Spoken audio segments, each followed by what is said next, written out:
And then there's the New York Knickerbockers, who earlier on Thursday trade away 5 first-rounders. 5. 1, 2, 3, 4, 5. First-rounders to the Brooklyn Nets for Mikal Bridges. And maybe some pushback in corners to say that's a lot of first-round draft choices for a guy that, he's good, but is he that good? Like 5 first-round picks?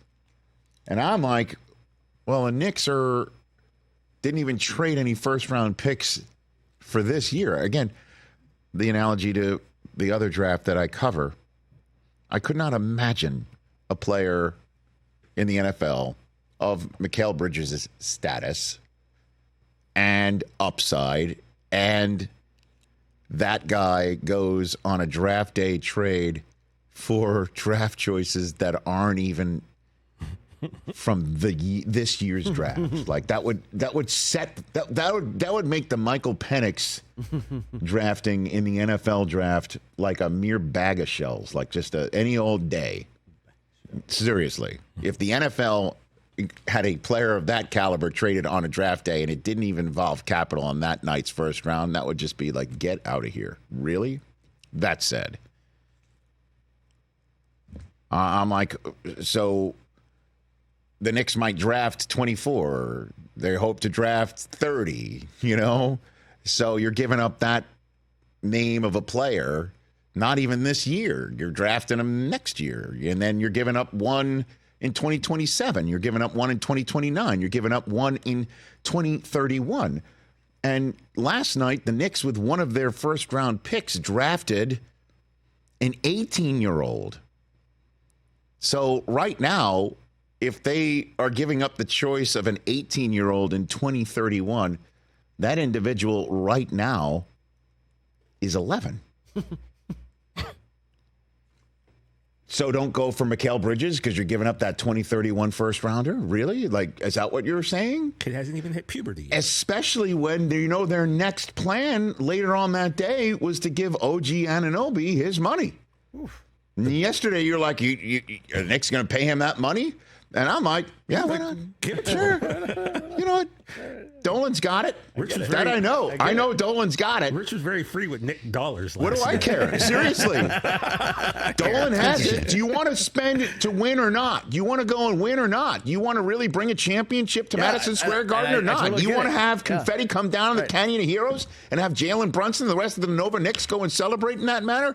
Then, yeah. The Sphere is churning out money. Yeah. A question we ask about Dallas all the time in the NFL. Are you serious about winning? And the Knicks are. They're going for it. And so OG's, 5 years, 212? Yeah. By the way, 212 is also the area code. That's a lot. Hey, now. That is true. So go for it. And so they draft 2 kids last night. Good luck making the rotation. I'm already seeing from the Knicks media, like a possible start in 5 is Julius Randle and OG Anunoby and Mikal Bridges and Jalen Brunson and Isaiah Hartenstein. That's your start in 5. And then who's coming off the bench? The big Ragu and Hart and Miles McBride. That's 8. That's a nice squad right there. That's 8. And I didn't even mention some of the other guys that are sitting right there. So good luck to the 2 first-rounders that they drafted last night. Keyshawn George from Miami. Okay. Nice head of hair.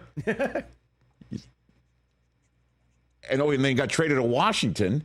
And then this is going to be so much fun to have people from, the upper part of the Bronx or Queens or my hometown of Staten Island. Pacome Dadier. Oh, yeah. God bless you. From France. That's the 18-year-old. Who's your daddy? Dadier. So, okay, great. Like, can that kid shoot? Can he defend? Can they go ahead and do it? Great. Good luck making the lineup. I mean, I don't think you will. Way to give him hope, Rich. I don't know. He might sit there with Giannis's brother, who they might go and get to try and get Giannis's attention. I'm just taking shots now. What the hell is Tim Horton? Well, no, he tore his Achilles, so he's going to be out for a couple months. Thanasis is out for a little bit. Seriously, though, I'm just pointing out the fact that anybody wringing their hands over those draft choices, no thank you. No thank you. So you're saying direct him to Les Snead and he'll tell you what to do with the picks? Well, I mean, again, it's different from one sport to the other, and I know you're referencing the F all them picks mentality that they had when it was, but they also had a quarterback who's in his 30s and Aaron Donald who knew how much longer he would have and things of that nature. But in this point, in this day and age, if there is an organization that values these picks because they're needing them to find more talent to feed into the system, and you already have the talent at a certain level of veteran status, or you have the talent that's at a certain level of, they're going to get pizzade, then what do you need these draft choices for? Go and add somebody, and if you go and add that person, and they can give you a championship caliber, and then you can sign your own that you acquired during the trading season of the previous year. The Knicks were not in that situation before. They were in cap hell, and they were in a situation where nobody was coming in free agency, and that has changed. Of course, there's the thorny issue at the very end of the day of, is that just getting some nicer furniture on the Celtics Titanic? I don't know. Dude's a baller. Who is? The guy that we drafted. Oh. Baylor Shearman. Is that who you're talking about? No, I thought you meant he was the nice piece of furniture. No, I'm saying no. The Knicks are potentially, or anybody else. Like, is it good enough to beat the Celtics? Was my way of saying it. I don't know.